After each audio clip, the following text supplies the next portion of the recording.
Hello everybody, my name is Kanamanika and welcome back to the unboxing where today I am very late. Um yeah, sorry about that. Schedules are weird. These shipped out later, I think, in part because of world events. I get the Western releases, so that has been very weird recently. No real crazy news updates. All you should know is that it's been a weird time in toy collecting in general.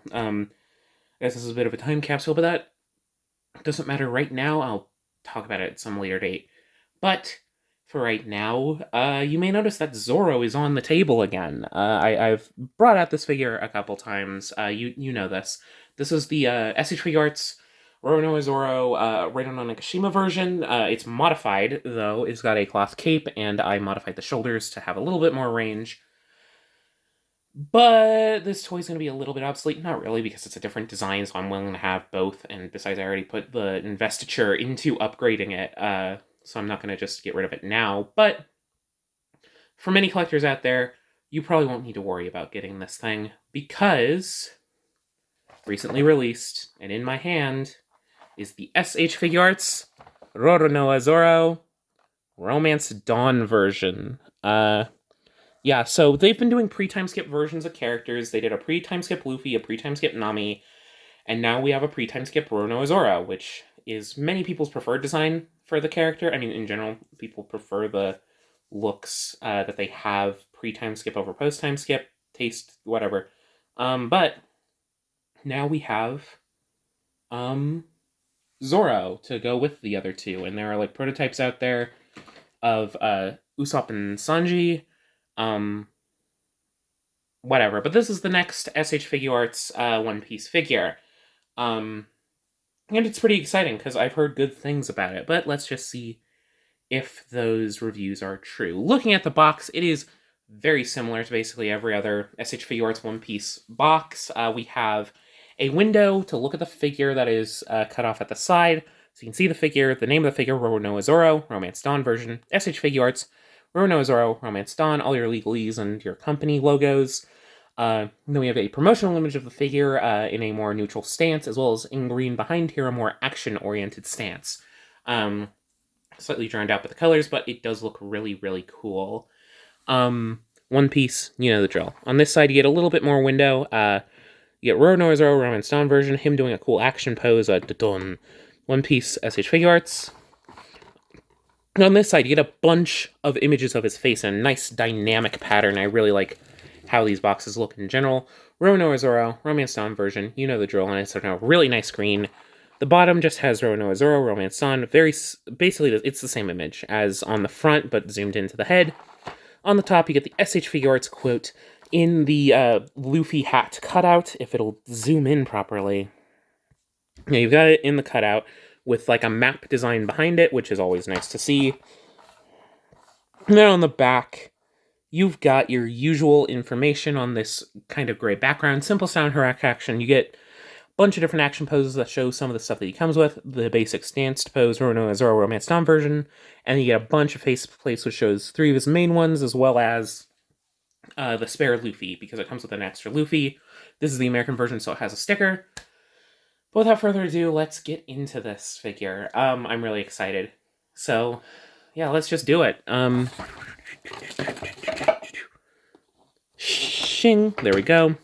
With a nice little cut on this side, we get to the short end, and that just slides out nice and easily. And out of the plastic he goes. Hopefully this isn't too long of an unboxing. The last couple that I've recorded have been very, very long and intense, so hopefully this one isn't as crazy.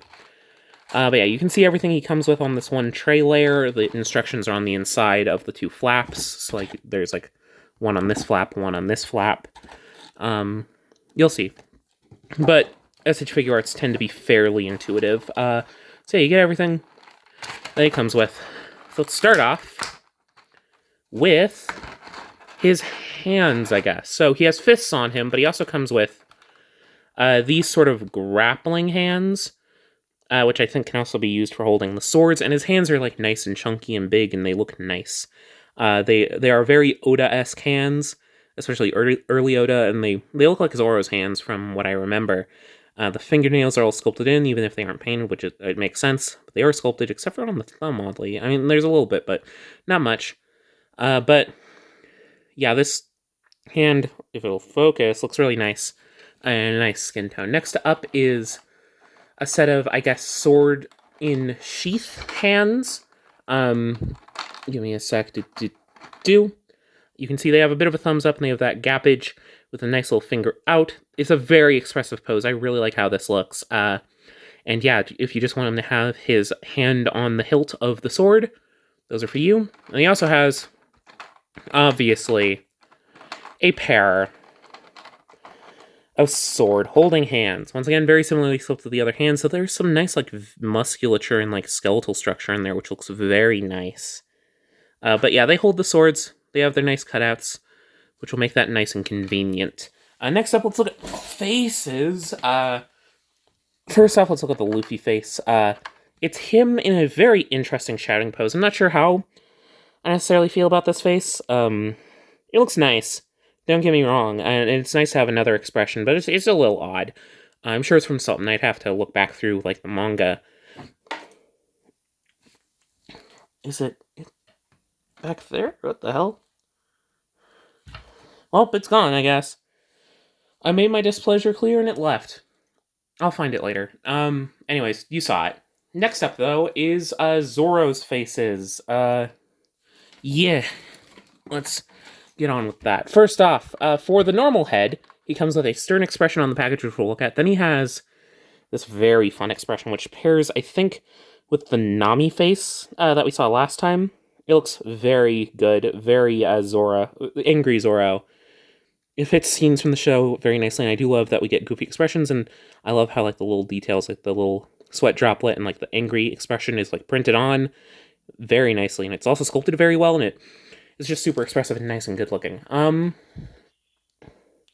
Next up is the other face that comes for the normal head, which is a nice laughing face. From what I've seen online, this is like a reference to the first volume cover, which is great to see. Nami has a similar face as well, so you can pair all three of them in a nice, like, cover one pose. Once again, it's done very nicely. I like this expression. Anyways, you also get a pair of heads for the bandana look. First off, we have something you'll notice, big forehead, very funny looking. But that's so that the bandana can go on, but, like, you also plug it in from, like, the back or whatever. And there's a standard smirking face for the bandana, which is nice, because the original Zoro just had the bandana head and called it a day. This one has this. I kind of wish there was, like, a little bit of, like, black detailing around the eyes, because in the anime, especially, and I think in the manga too, he was very shadowy whenever he had the bandana on, especially early on. So I kind of wish they replicated that effect, but yeah, I do like that the way the earrings are painted. They look very nice. The hair looks nice. Everything looks nice. And then, finally, obviously, it's going to be a little bit of an awkward-looking face, but more so but it's fine because of the utility. The full bandanaed head. The eyes look very nice. They look very Zoro. They look very accurate and nice. And then he's got his earrings, which are nice and gold.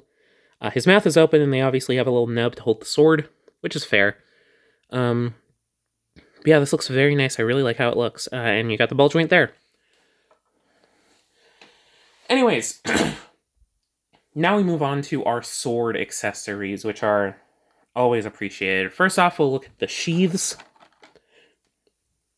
which are much more, they're on a peg this time, which is much better than what the other Zoro does. So I imagine these will be a bit more solid. But you do get your 3 sheaths for your 2 basic swords in the Wado Ichimonji. The hilts are very nicely painted. And don't get me wrong, these look nice too. They have that gold there with, like, the nice clean white, and then these ones have the nice clean black. Yeah, the hilts just look very nice. They're usually really good at making sword hilts. So I'm glad that they look nice here, and they continue to look nice, and they all have that round sort of peg. Next up, though, let's actually look at the swords. They are all fairly similar. They might even be, like, the same sculpt. So here's one of the basic swords that goes in his hands. Black, wraps with like a red interior, the gold little disc, and I love the two tones of the silver, the black on this end and the silver right here. It all looks very nice and professional, and I really like how it looks. And then you get 2 copies of this sword because he has 2 of the same sword, essentially. You know this. These break when he fights Mihawk, who I hope we get a Mihawk. Yeah, these break. And then you get, I imagine this is carried over from the last Zoro, the Wado Ichimonji, which has the little tab, if it'll focus, a little tab to fit into the mouth. But it's also very similar to the previous 2 swords. But it's special because it's the Wado Ichimonji. So, yeah. Anyways, though, it's time to finish this off with a look at the figure itself. So it comes fully wrapped, I guess, to help with paint. But, yeah. For one, he does feel nice and dense. I do like the feeling of the figure. Nothing too crazy. But, like, he does feel nice. He's not, like, crazily painted, but I mean, I'm fine with this paint job. Something you'll notice, there is no lower like, forearm or whatever, or, like, bicep, sorry, for the rag. That's just because it rubs off. I do worry a little bit, not necessarily about paint rub. I think this is black plastic on, like, plastic on plastic, so I don't think there'll be paint rub. I do worry a bit about friction on this over time, that it might fall off, so just be careful not to do it too crazily. I want to get the sheath on there, because he feels a little bit incomplete right now without it. Pegs in nice and neatly, and it's posable, and it's not falling off easily, which was a problem with the other one. But yeah, the face on there is very nice and stern, similar to the normal face on the other Zoro. If it'll fucking focus. Yeah, so let me get the lighting better on him. Yeah, you can see that. Come on. Yeah? Okay. Yeah, there we go. You can see that his face is very nice and expressive. It's a nice stern look. And I do love the hair sculpting. I think it's the same, if not very similar to the previous Zoro, but that was a good figure anyways, so yeah, it's nice to have him come the fuck on. There we go. His shirt is also sculpted very well. I love the little sculpted details. It's nothing too crazy complex, but it shines very well the way that the shirt is sculpted in general. And it's got the nice short sleeves, and those look nice. The bandana also looks nice. The arms are fairly basic, but I do like his lighter look here, and I do like that he kind of has more normal looking shoulders. That's always appreciated. I kind of wish there were some black streaks in the torso band. They aren't there. I think they're there in the prototype, but they're not, or at least those are just like more natural shadows from lighting, but they're not really here. It's just kind of like sculpted straps. Come on. There we go. Yeah, it's more, of course, it's more sculpted straps. You get a little bit of the effect from the shadow, but I kind of wish those had like a panel lining. And the pants, also very well done. I like how they look. Nice and baggy, and before tapering into the boots, which are a different, more shiny like texture, which have like a slight green sheen to them. It fits Zoro very well. I do like how it looks. There's a look at the back, but what you're really here for is the improved like stability and articulation. I'm still looking around for that face. It's somewhere. We'll find it later. I just get a bit obsessive about finding things sometimes. I'll find it. It's a whole ass head. I don't think I'll lose it that easily. But anyways, let's get to the articulation. So head is on like your dumbbell into the neck as well, with those ball joints. Allows them to look up very far, down very far, and side to side very nicely. I do like a neck setup like this. Very good, very strong, very nice. Torso is on a ball joint, and I think there's a ball joint going into here as well, though it's hidden by the sash. This one can go back or forward that far, back a little bit, and oh, that popped off. Easy enough to pop back on. It's able to hinge forward that far, back a little bit further, which it looks nice. The shoulders are really interesting. They're similar to Chainsaw Man, so a little bit less elegant. Yeah, they look not the greatest, but they do get a lot of range. You can get them up that far, uh, but you just kind of got to play around with it because it's kind of like a ball joint into like a hinge in there. So yeah, you play with that. It also gets you some decent butterfly, which becomes more butterfly if you have it forward, like so. So he can really cross his arms, which is very much appreciated. And then the shoulder here is where your rotation is. It's at a bit of an angle. Um, it's from a ball joint, so it works. But yeah, just keep that in mind. You can also pull it out and pull it in, pull it out, pull it in, depending on what you want to do. Bicep swivel, which is nicely hidden by the cut of the shirt. Dual jointed elbows, which gets in basically as far as you'd want.